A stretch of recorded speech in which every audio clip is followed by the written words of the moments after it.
Imaginez un liquide qui se transforme en une sculpture de cristal en une fraction de seconde sous nos yeux. Non, ce n'est pas un tour de magie, c'est de la science pure. Et on va décortiquer ce phénomène assez incroyable ensemble.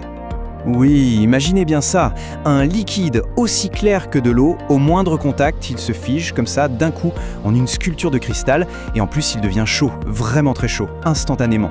Alors comment c'est possible? C'est le mystère qu'on va résoudre aujourd'hui. Alors plongeons dans ce qu'on appelle la glace chaude. Un nom assez paradoxal, n'est-ce pas? On va découvrir ensemble ce qui se cache derrière ce phénomène. La première chose à bien comprendre, c'est que non, ce n'est pas un tour de passe-passe, c'est un processus scientifique parfaitement reproductible, et on peut tout à fait le comprendre, c'est de la chimie pure et simple, mais qui s'exprime de manière vraiment spectaculaire. Bon, le secret, il est où?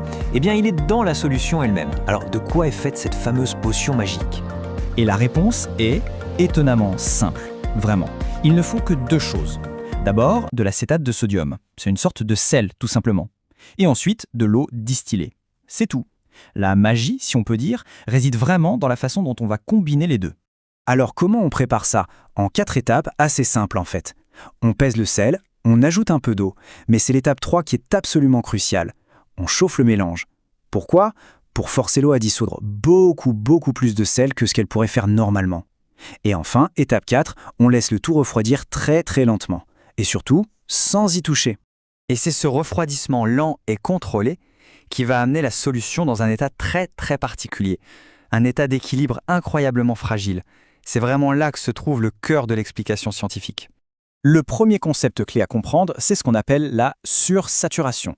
En gros, on a en quelque sorte trompé l'eau. En chauffant, on l'a forcée à absorber une quantité de sel qu'elle devrait normalement recracher une fois revenue à température ambiante.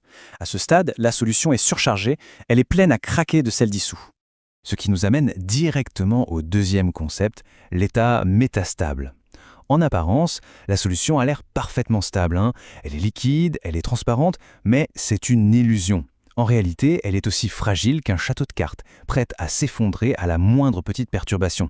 Cette image illustre ça parfaitement. Il faut imaginer que notre solution, c'est la boule rouge, en équilibre précaire en haut de la petite colline. Ça, c'est l'état métastable.